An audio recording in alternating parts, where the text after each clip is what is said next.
Hi everyone, another episode of Hub Talks coming to you from Astana, Kazakhstan, Digital Bridge 2023, and today we have a wonderful panel on gaming industry. We have Maxim Miheyenko, SVP and Head of Art at 1518 Studios. Hello. Mike Fisher, Professor of Interactive Media at USC and a wonderful career before that. And Mariusz Gąsiewski. Hello. From Mobile Gaming Lead at Google. Welcome everyone. Thank you. Thank you. Well, the first question will be for each of you just to describe what you do and kind of briefly describing your career. So we had just for the context, how you got started in gaming industry and what do you do now? Sure. Let's start from Maxim. Yeah, I'm started in game industry from my childhood. So I work as 3D artist, as junior, as senior, as lead, then as project manager, and right now I'm head of art and senior vice-president in 1518 Studios.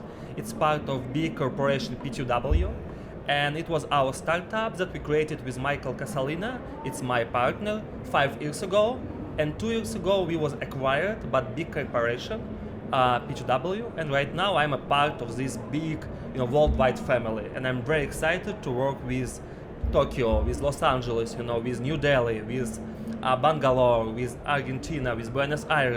When did you start this company? When was it? When did you start the company? We started 5 years ago in Los Angeles, and right now we have offices in Tbilisi, in Tokyo, in Los Angeles, and a lot of people around the world. So it's just grow from little baby to big, part of. You have a very impressive portfolio of games you worked on. What are some of them?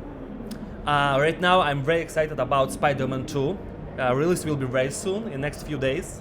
I can't wait, and we made a lot of assets for Insomnia Games, for Sony. We're big fans of Spider-Man, and looks like Spider-Man 1 will be much, much better than first one, but first one is perfect. So I even can't imagine what will be in the next one. Wonderful, looking forward to it. Thank you. Mike, same symmetric question goes to you. Sure. So at the moment, I split my time between teaching in the games and interactive media program at the University of Southern California, but I also work as a consultant and an angel investor. Prior to that, for about 30 years, I worked in development and publishing for games, going all the way back to the 8-bit days. So I worked at Sega's Tokyo headquarters, back in the console wars for Sega versus Nintendo. And I've gone on to work at the companies including Amazon, Microsoft. I was a president of Square Enix America, and I was also a head of publishing at Epic Games for Fortnite. Tell us more about Square Enix, like Final Fantasy, Tomb Raider. What was the experience like? Like the gamers love your games. It was incredible for me. So I lived and worked 10 years in Japan and speak Japanese. So it was very useful for me. I was based in Los Angeles because 日本語で話しましょうか。日本語で全然大丈夫ですよ。日本語でみんなの悪口ができる。いいですよね。So it helped me a lot because I could work directly with the creators, and this was after we had acquired Eidos. So part of my time was working on franchises like Final Fantasy and Kingdom Hearts, but also working on Tomb Raider, Hitman, and Deus Ex. Wonderful, wonderful. Looking forward to hear more about your story. Mariusz, tell us how you got into game. Like Final Fantasy or World of Warcraft. It may be a subscription like Games Pass, where you have unlimited games. It could be free to play with microtransactions, or it could even be a battle pass. So the business models have evolved, and genres as well. Games used to be more or less a solo activity, and now it's a social activity. Even the definition of hardcore gamer has changed. We used to call a hardcore gamer somebody who bought 5 or more games a year. Now a hardcore gamer is someone who plays 20 or more hours a week, because they may play just one game. And I remember at the very beginning, our number one retailer was Toys R Us, a toy company. They were about 25% of the business. And then the number one retailer was GameStop. And now there are no retailers. You're selling either directly to the consumer, or you're doing it through Steam or the PlayStation Store or the Xbox Store. But the one thing that's been in common for every one of those stages, most people in the games industry thought it was a big mistake.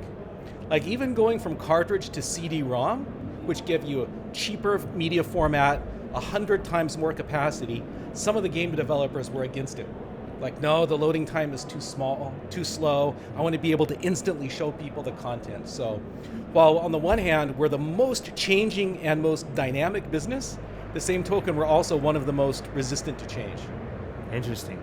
Tell us about the games as a service. So game with no end. As Maxim mentioned, in the past, you just buy a cartridge, you just buy a CD-ROM, you play the game, you finish it, you're done. You spend let's say 7 days to complete all the missions. Okay, boom, done. I'm going to buy a next CD-ROM. Now it's very different. Now, tell us more about that. So games as a service is, certainly from an investor standpoint, that's where all the focus is right now. Mobile games have slowed down quite a bit, unless it's a multi-platform, and so have a lot of the solo games. Games as a service is very popular because it's a long-term relationship with your customer. I mean, people have been playing Dota or League of Legends for more than 10 years. Same thing for World of Warcraft. So from a creative standpoint, it's great because once you find a game that you love, it becomes part of your lifestyle. And then from a business standpoint, it's also great because it's a reliable business. Most game developers, they gamble the life of their company every time they make a new game. They take all of the profits from game number 1 and they double down, double or nothing for game number 2. If they ever make a mistake, they're bankrupt. Whereas for games as a service, it allows you to do something more creative, more risk-taking at a small scale. And then if your gamers like it, little by little you build and you add and you build and you add. So it's really made it easier to innovate. When it comes to how did, let's say, the process of production change with games as a service in your mind, but schedule-wise and the timeline-wise? So one of the nice things about the online world is you don't have to really live or die by a shipping date that you give to your retailer. Right. One of the biggest reasons games used to suck was if you promised the retail the game would be out on day X, you kind of had to ship it on day X, even if it was ready or not. So for games as a service, you start with this MVP, the minimum viable product, and you just throw it out there and see what your audience likes and what they don't like, and you can measure those results. And you sit there and you tweak the game until you find out what's really working and what engages with their users, and then you start to add to it and build to it. So again, it lets a small studio get started without having a $100 million investor. And when you can start with a smaller amount of capital and build on Unity or Unreal Engine to keep your costs down, it means that you can become a bigger risk taker. That's why if you think about all of the games that have been really innovative, whether it's Fortnite or Among Us or Rocket League or whatever game you happen to like, they're not coming from the big AAA game studios. Mm-hmm. Those studios are still making $100 million games and they have to be conservative. But these new startup studios can take creative risks because they start small with that MVP and build from there. Got it. Mariusz, in your mind, sort of how did the industry change since the time you joined? Yeah, I mean, if like maybe add some additional kind of topics to topics that were mentioned before. I think especially on the mobile side, it's still. I think the mobile games still try to kind of a little bit answer the question: is the mobile among those audiences? What are different audiences, and how it actually adjust that game to different audiences, and a little bit higher and higher usage of AI actually makes it even easier and easier as well. Yeah. So how to actually adjust, personalize that gaming experience to the extent where actually the game can be different for people in different countries, in different cultures, or sometimes having different expectations. So that's, I think, one big angle. And again, the successful games from the mobile space combining both topics together. Yeah, okay, making that they have the really good idea, but then at a specific point when they have a lot of data, they know how to use it. Then the second point, of course, is this investment landscape, yeah? Because it's especially mobile space, but in general gaming is high risk, high win business, which means that you have some risk and sometimes not easy to predict the probability of success, but if you do it well, then you are in really good space, and it's hardly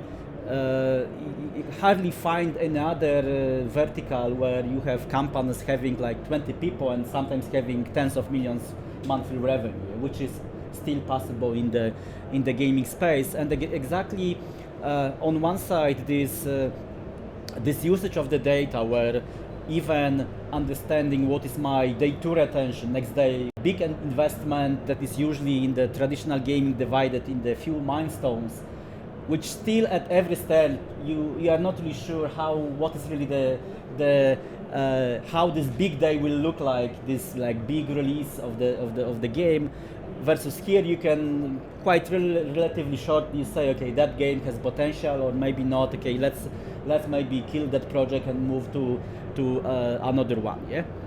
And then the third one, which is I think extremely important, and I think is getting really interesting, especially for the future, especially in the mobile gaming space, is that it used to be that especially PC and console gaming was driven by US and Western Europe. Yeah, if we look at the market, like consoles are mostly US and a few countries in Western Europe.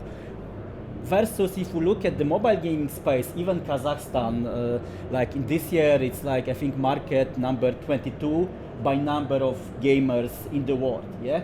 Which we are not talking about the biggest economy in the world, yeah? Yes. And what is interesting, if you compare it with the previous year, in the previous year was in the position number 32. So just during the 1 year, it just moved much more. That market is actually driven by emerging markets, which brings three potential impacts. The first one, if you look from the perspective that, for example, like in MENA, in Africa, like half of the population is below like 25, 30 years old, which means that totally different in terms of, okay, what would be the gaming in that places and how would be looking the size of the players in 2 years span. Then the second one, extremely strong importance of different business models, because again, that idea when we had some time ago, you pay for the game, and then of course the number of the business in different countries, that just depends what is the purchase power in that market, how people are willing to spend that money. It's really changed to okay, I can have different business models. Okay, maybe people do not want to pay for the game, but they are able to pay with their time, yeah, and then we can add much more revenue on the ad side, yeah, or there is some idea behind subscriptions as well, yeah. Or you could have some business models where traditional brands are engaging the users and then in some way compensating the developers for that. Yeah, so you have much bigger spectrum of potential business models, and then much bigger growth of the business just beyond just US and typical Western markets. Yeah, so and I think it's really will have huge impact on the growth of the gaming as overall in the next 5 years. Yeah. Exciting times. And I just want to add a bit more about 5 years ago. Most of our clients, it's America, it's Canada, it's States, and it's Europe mostly. Right now, it's Dubai, it's Saudi Arabia, is Vietnam, is Brazil, Argentina. So many studios around the world working really on great AAA games or mobile perfect games. Please see Brazilian studio Aquarius. They made Looney Tunes for Scopely. Please see how Saudi Arabica VC funds bought Scopely. Again, it's big US publisher for mobile games for about $5 billion, and it's one of the last updates. Yeah, could be much more from Saudi Arabia. Please see how Abu Dhabi, how Dubai, how Thailand growing so much. Right now working on some startups for Thailand game industry, and it's such as AAA American games such as God of War, but budget low cost, right? Because cost of living in Bangkok, it's no compare with Los Angeles or New York. But still they're growing, they understand how game process flow, how to make games, how to make great art. And let's see even about outsourced business as our main key business. We saw so many Indonesia studio, Vietnam here, and a lot of excited news here. Mm-hmm. Yeah, wonderful. So it's basically kind of gaming, the leading gaming studios are no longer concentrated to a single geography, more evenly distributed. Right. Yeah, but I think there is a really important point around it. Yeah, yes. I think like in the gaming business, usually the hardest part is the beginning. It's like in general, before you get the traction, you have the highest risk from the investment perspective, and of course that's the moment where it's not easy to engage investors if they don't see the metrics and so on. Yeah, and of course from that perspective, it really matters a lot. How much time? What is your runaway for, like, $100,000 or like $1 million?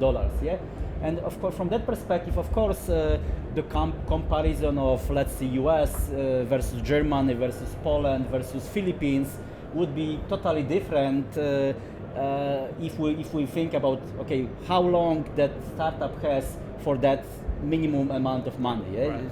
Till the moment they will get like the first metrics, first revenue, and so on. Let's talk about how monetization changed in the past, let's say, past decade.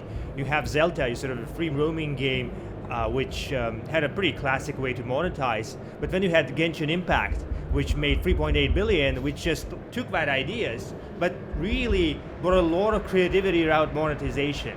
Tell us more about, let's say, Genshin Impact and maybe some other examples you have, just to kind of exemplify what is possible when it comes to monetization. Let's start from you, Mike. Yeah, so there are really two stories to tell here. There's a happy story and a sad story. Let's hear both. Yeah. The happy story is in the non-mobile games, in the PC and mobile, because you have so many business models that you can come up with a game, whatever fits your dream and your imagination, and then you can find a business model to match it. One great example from last year was the game High on Life, which was a very quirky, very strange shooting game with a lot of humor. And in a traditional environment, it'd be hard to get discovered.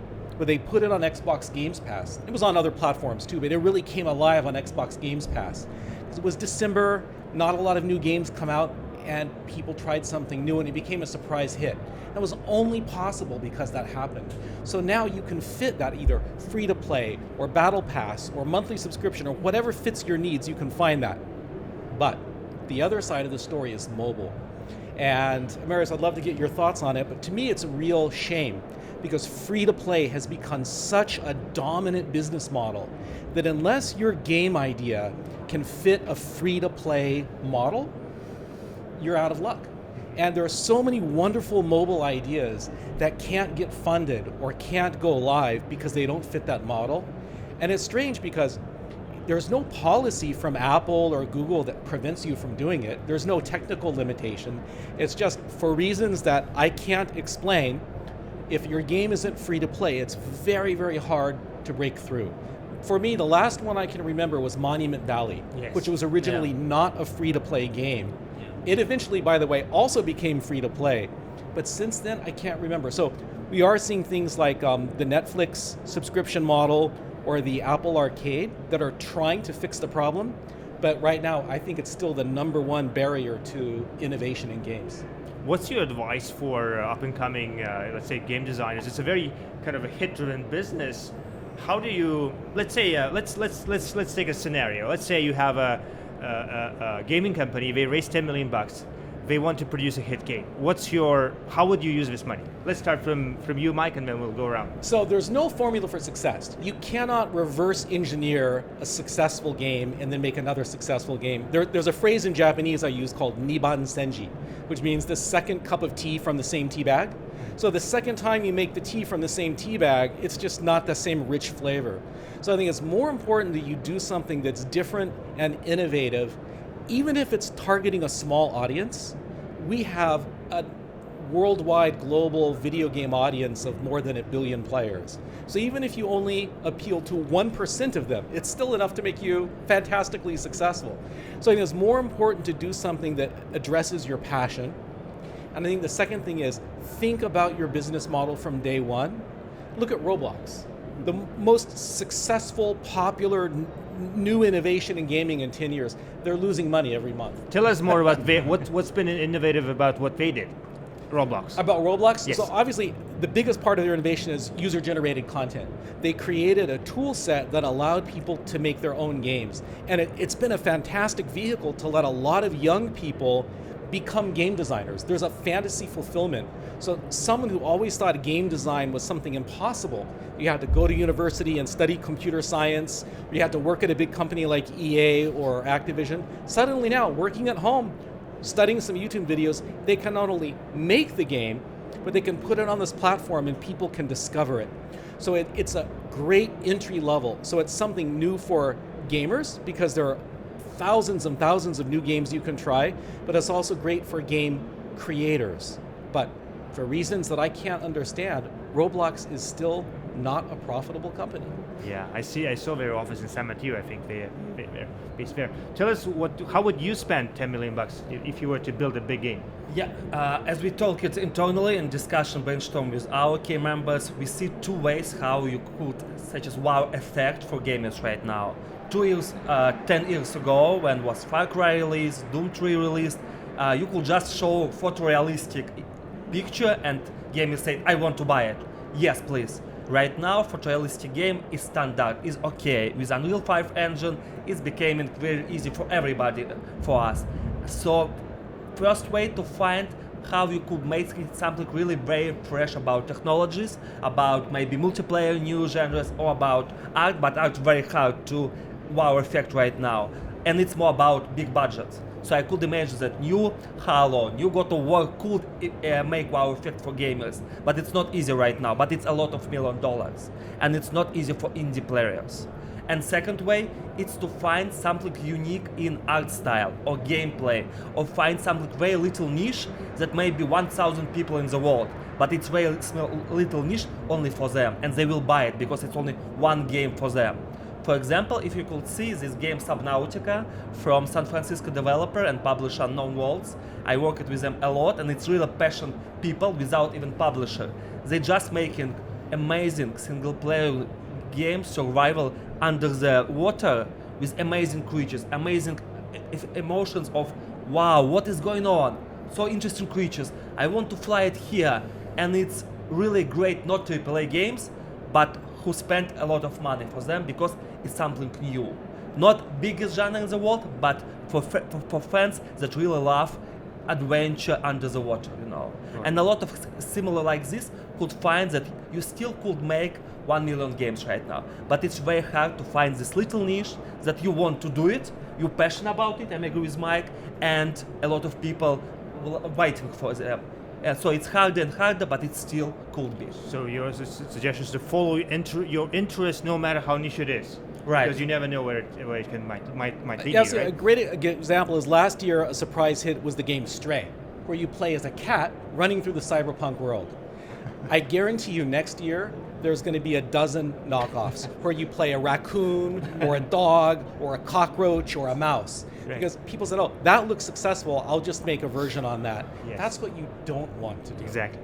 You want to start from scratch. Never enter the same river twice, kind of thing. Got it. What about you yourself, Mariusz? What's your advice for up and coming entrepreneur who wants to make a big game?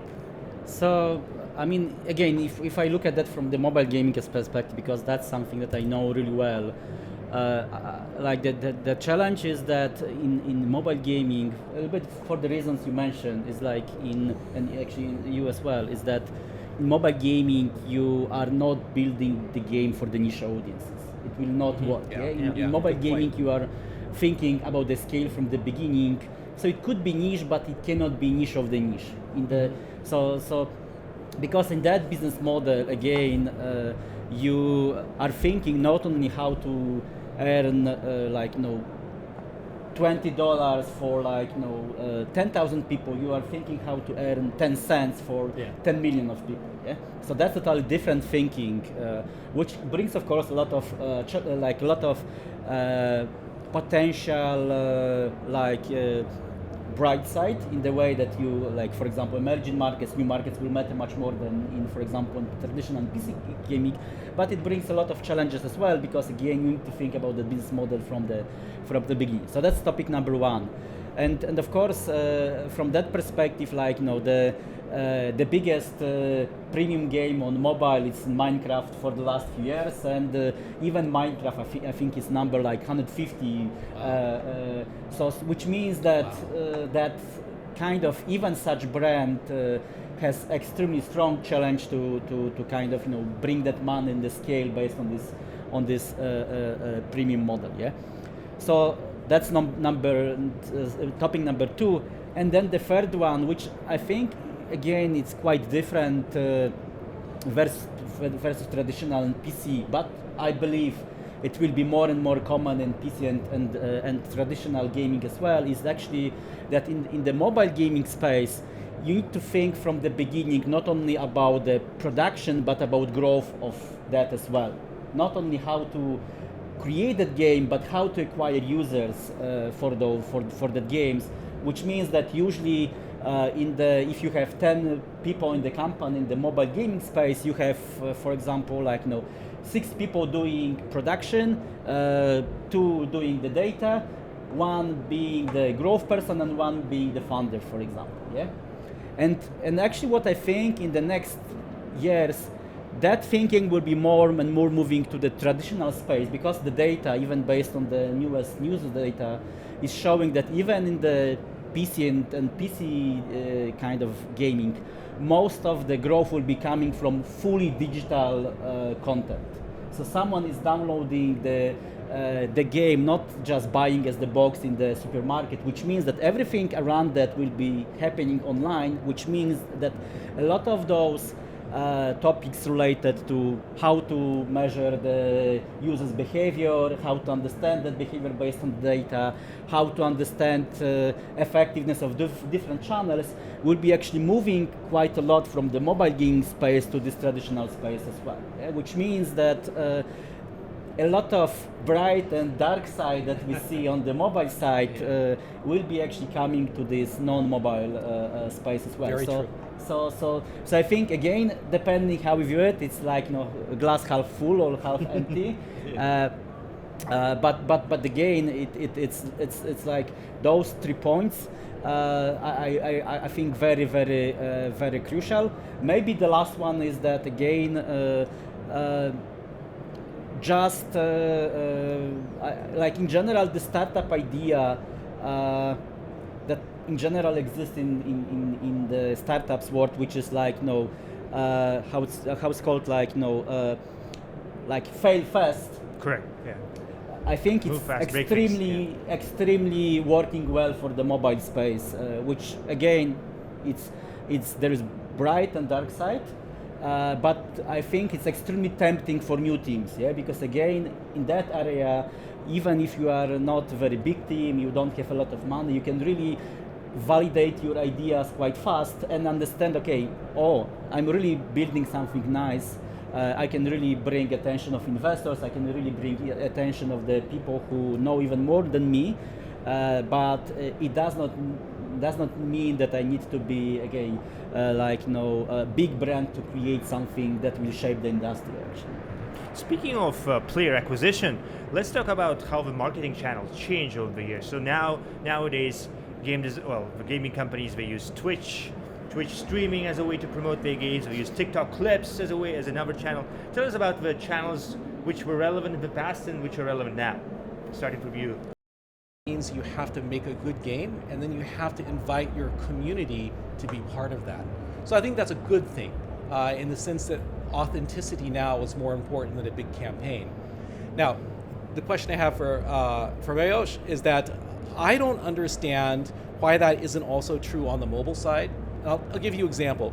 You show me a AAA game pretty early in development, I can get a sense as to whether this is going to be a good, a bad, or a great game. I may be wrong to some degree, right?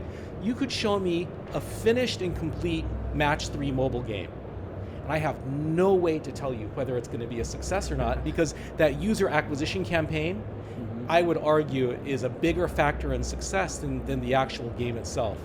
Yeah, I mean, it's actually a really good topic, and a kind of truthful bit something between, because there are a few points that are really important to remember. The first one is that if we're talking about this mobile and non-mobile gaming, there was topics about discussion about business model and so on, but there's a really big difference, which is really actually making strong impact on the whole acquisition topic. It's extreme, what is the share of the casual audience in the gaming, in the mobile space, in the non-gaming. Yeah?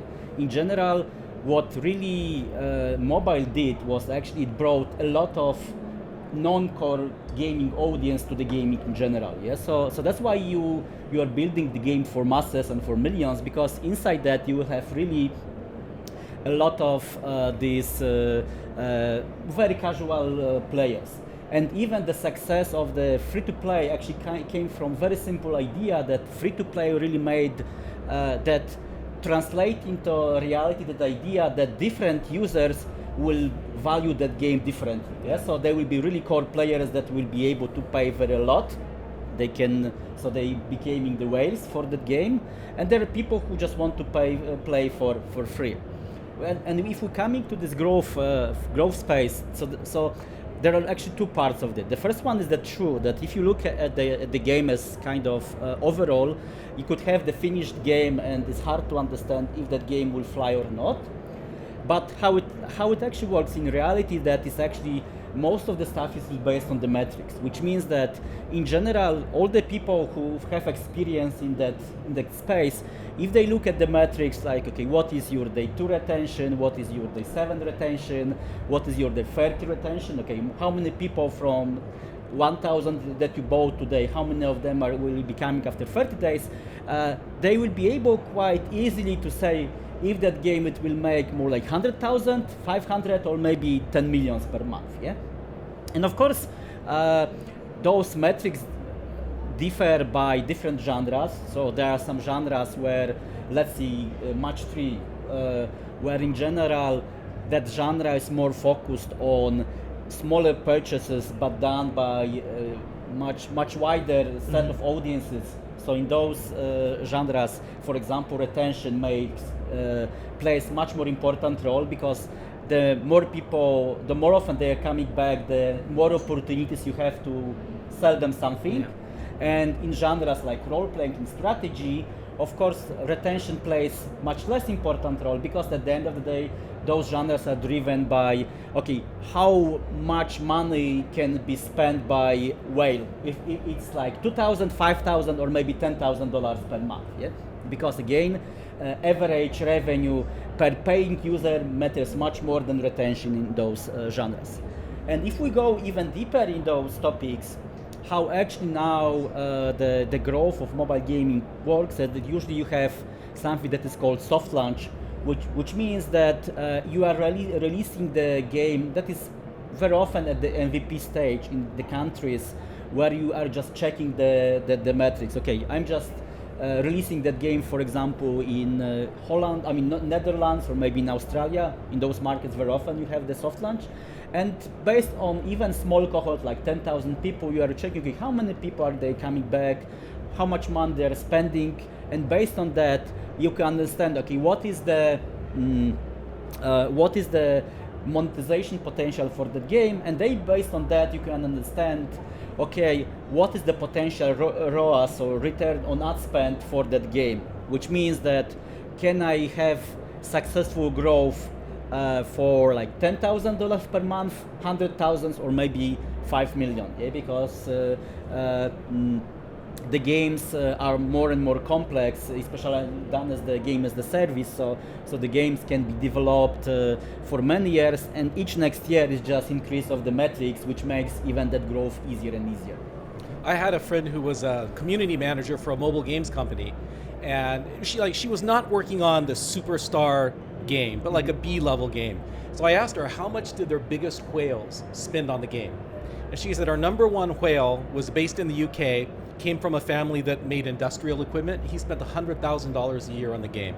Wow. So the number 2 whale was a Manhattan attorney who made a lot of money, and the game was his stress relief. He spent $80,000 a year on the game, which I just and that's a B-level game, you say? Yeah, it wasn't a super game like a Clash of Clans or something. It was a modestly successful game.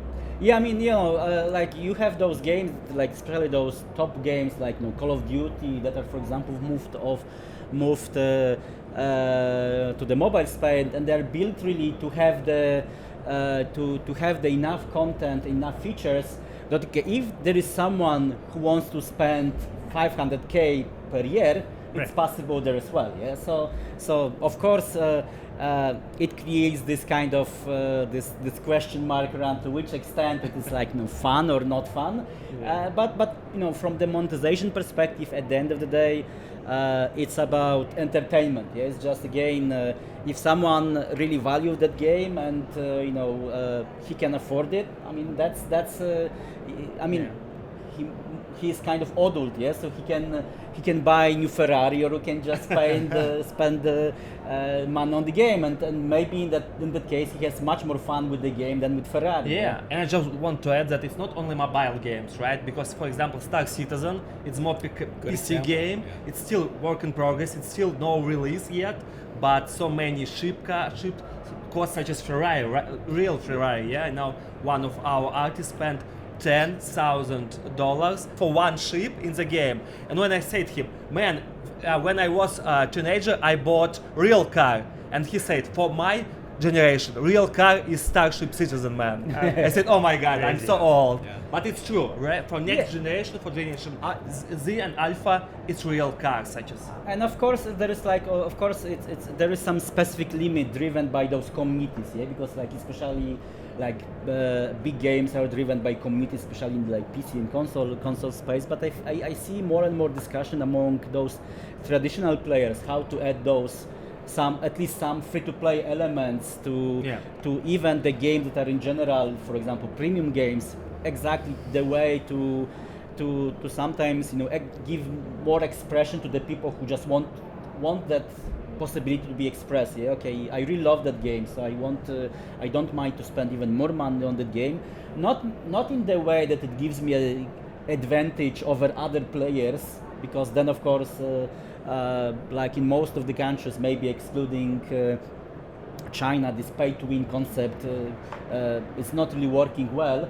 But it's just to the extent, okay, it's just for the topics that are very unique. Yeah, okay, I remember the case from the one game where, for example, the player from South Korea was able to pay like $5,000 just to have very unique skin for that game. Yeah, and he knew that, okay, it's just it's really good ROI for that developer, but I mean he did not care. I mean he just wanted that really unique skin and was able to pay $5,000 and was really happy with that. Yeah, because again, in this case, this uniqueness and the self-expression matter much more for him than money. Yeah? Right.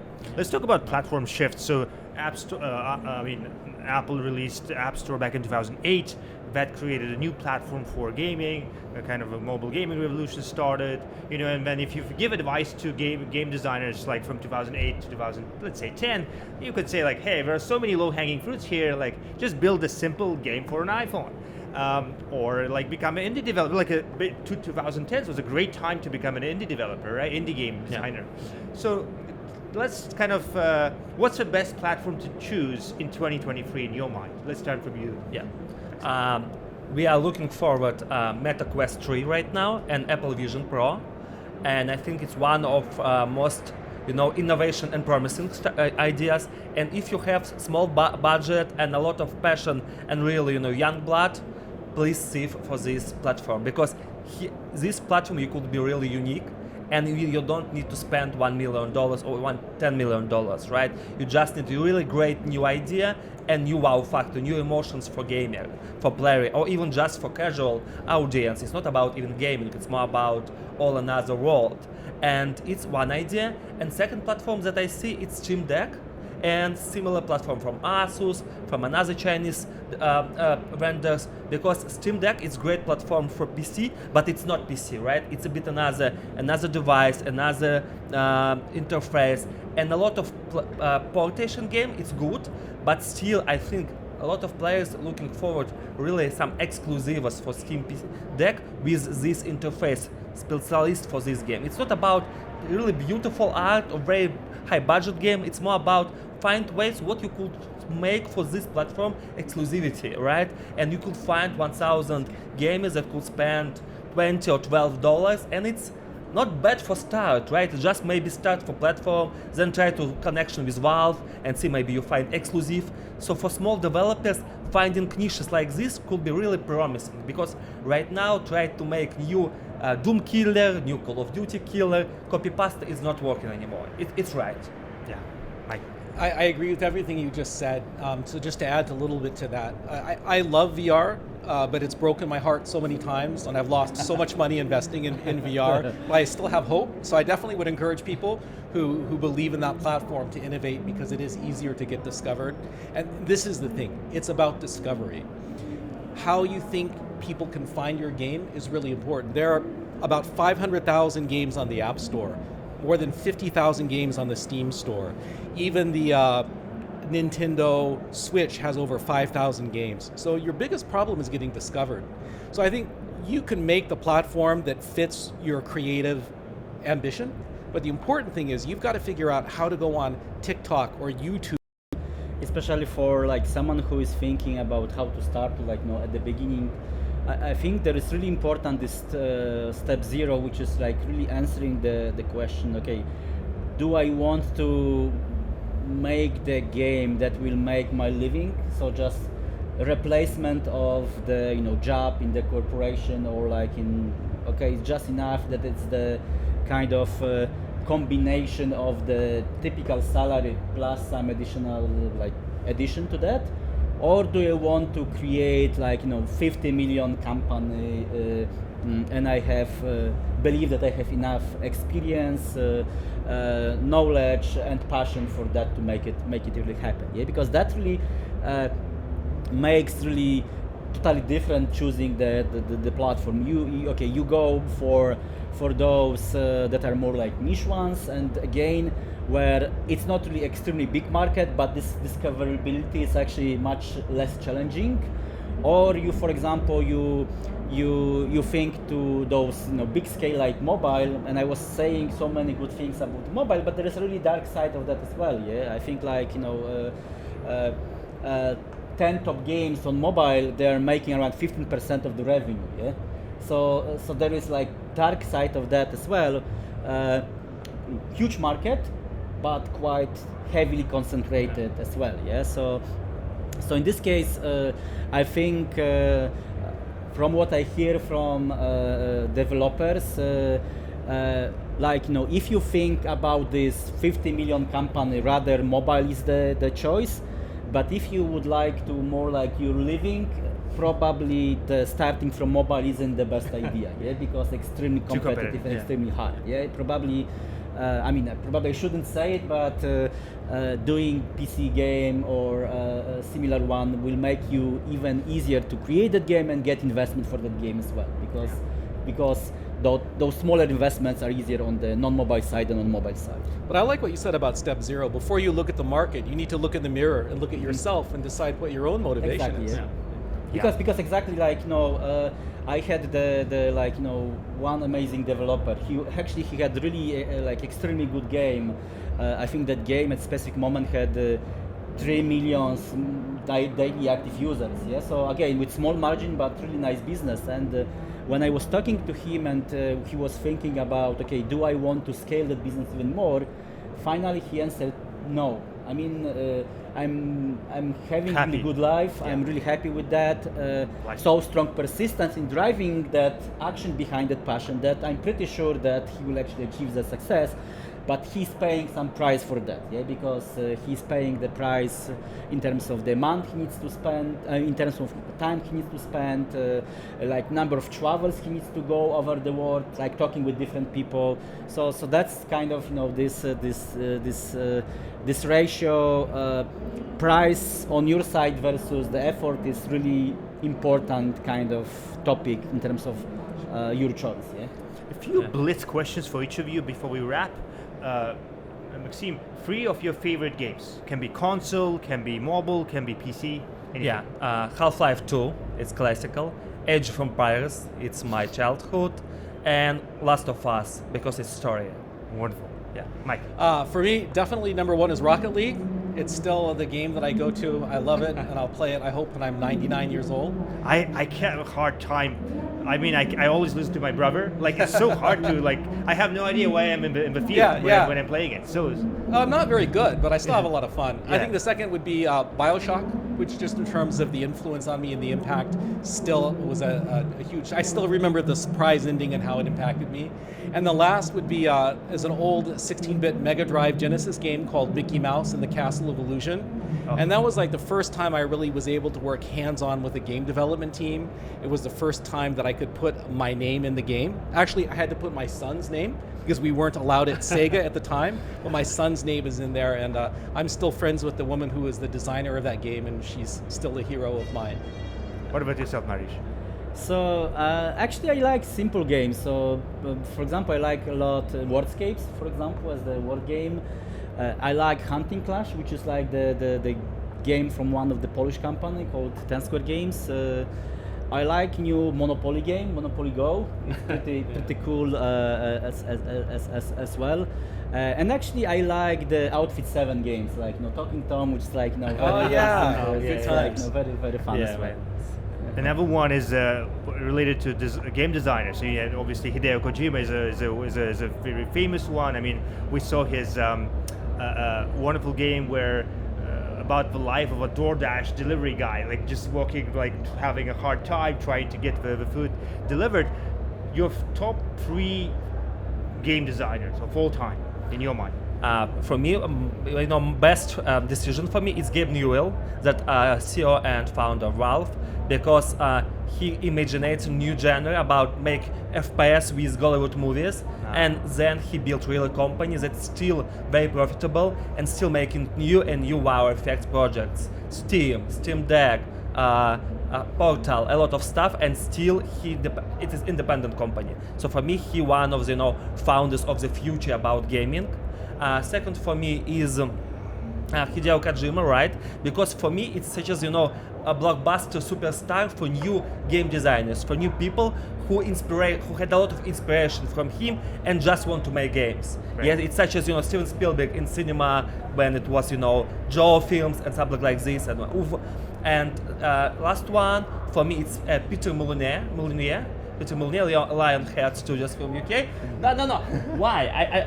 Yeah, Mike. As I see, his amazing ideas, it's great. But realistic practice, it's another one. But it's good, for discussion and try to make it real. So it's just his inspiration, people, and then they created something new. So I see it's not about game designer as real game designer. It's more about game designer with great idea and great vision.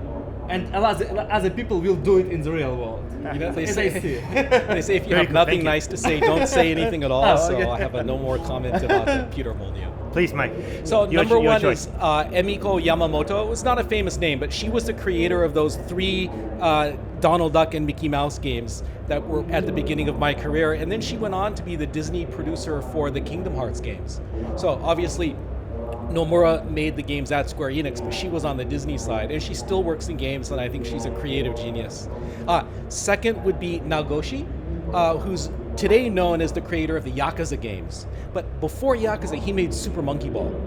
And the idea that somebody could make Super Monkey Ball, where you play a chimpanzee running around in a ball eating bananas, and then shift gears to make Yakuza, it just shows what a creative talent he is, that he could make such vastly different games.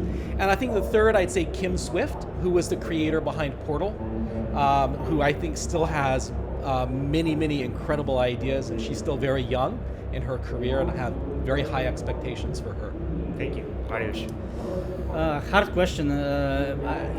I think I really like those design when actually like the company is able to make very casual start and then adding more and more like engaging / core experiences. I think there are more and more such good games like Frozen City is like I think pretty good example, and like all those playlist games like Homescape, Gardenscapes, they're doing that pretty well. I mean, even in some way this Genshin Impact actually, and it's actually the a lot of success actually came exactly from that space. Yeah, so I think so I think that is kind of combining some simplicity at the beginning with more and more engaging and complex mechanics further, giving of course more and more monetization opportunities further. Yeah.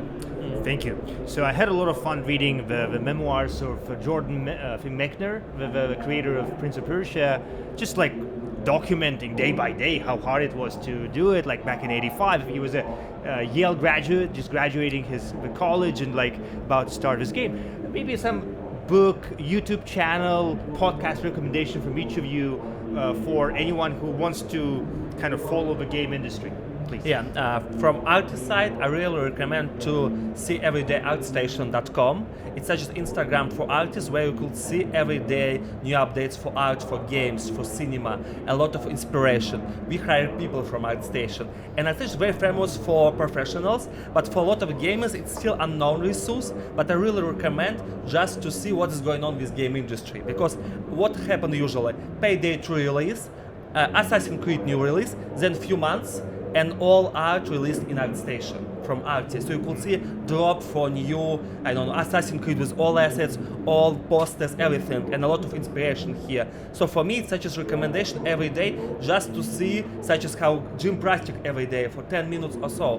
Why? You train your brain, you train your eye to see new trends in art, in game industry. ArtStation, and that's a website, right? Yeah, ArtStation. Yeah. Wonderful. What So about you, Mike? I have two recommendations. If you want to make games, there's a book I really love and recommend called A Playful Production Process Playful production process. by Richard Lemerchant. He's on the faculty at University of Southern California. It's a very easy to read book. It feels like a conversation. It's not a textbook, but lots of wonderful insights about how to make great games. If you just love games, I'm a big fan of the book called Console Wars. That's about the Sega versus Nintendo battle. So I was there as a witness, and it's funny because I read a review and they said, no way are these stories true. This guy is just making up shit to make a funny story, and I tell you, everything in there that I was a witness to was accurate. But it was such a crazy time when there were no rules, and Sega did everything wrong and still somehow came up on top because of that attitude. It's a wonderful story to read, Console Wars. Thank you. So it's a very broad topic. Yeah, you mentioned some topics related to design. I can maybe add these topics related to growth and data. I can really recommend everyone to look at this Google for Startups channel where we have these game camp materials. The way we do it, we actually have a lot of cooperation with top, mostly mobile gaming companies, to share their experience, their knowledge with the markets. Everything is available for free. It's a lot of case studies, examples, how to really from the one think about the growth, from the market, from marketability of the project. So again, and then there is another one that we are doing monthly. It's like monthly free event for startups, where again the same idea, like top presenters from the mostly mobile gaming, but not only, space focus on the business aspect of mobile gaming, where there is in hybrid mode, enough in person in Poland and in some other markets, but it's available online as well. So very top knowledge around the growth and data topics. Gamecamp.io should be really useful for the people. Wonderful. Thank you so much. And my very, very final question to each of you, your piece of advice for a young college graduate who wants to become an excellent game designer. Right. For me, it's two steps. First step, choose 1 year or 6 months or deadline and just play every game in the world that you could find. Steam, Unreal Store, Epic Store, Steam Deck, Nintendo. Please try to Sega Dreamcast or even something very old school. Just play everything without any decision. Just play and feeling what you feel about this. And then choose one genre, one platform that you're really passionate about mostly, and focus on this genre and this game. What you could, from all this big ocean of the games in the world, please find one little niche. But firstly, play everything, because a lot of inspiration here, as I see right now, we're looking from old games. For me, best game this year was Sega Dreamcast Jet Set Radio. You know, maybe somebody hear about this game. And it's much better for me than all new AAA release. Yeah. Why? Because it's so fun. It's so new for me because it's so old. And it's oh my god, what has happened? It's so fresh. Because I forgot about this game many years ago. Go ahead, explore and dive deep. Yeah. Mike. So first of all, great advice. I would add, just don't quit. Okay, nobody picks up a guitar and suddenly plays like Eddie Van Halen. you have to play bad for a long time before you get good. Someone once told me making games is like making pancakes. The first one is never quite what you want, so you just gotta stay with it. And as an investor, the difference between the studios that are successful and the studios that are not successful, the successful people just don't quit. They eat ramen, they borrow money, they do what they have to do to follow that dream, and the other guys just quit and go back and get a traditional job. So number one thing for me is don't quit. Thank you. Maybe to build on what you said, because those are two great advices. Maybe to add to really, again, this day zero, to think if you really want to be good at that. Yeah. Because what we can see that like average work, it's getting easy and easy to be replaced by AI. And it's actually, it's quite not so hard now, and will be even easier in the few years. So it's just really from kind of the beginning, start to think, okay, I really want to be good, I really want to understand it really well. So then I will have a lot of perspective in front of me, because again, if you are good, you always have the job to be done. And then if it's exactly followed by that experience that you can really actually get from playing a lot of games and with this persistence, then I think that together makes really unique and very perfect game designer for the future. Maxim, Mike, Mariusz, thank you so much. And thank you very much. For our audience, as always, be so good we cannot ignore you.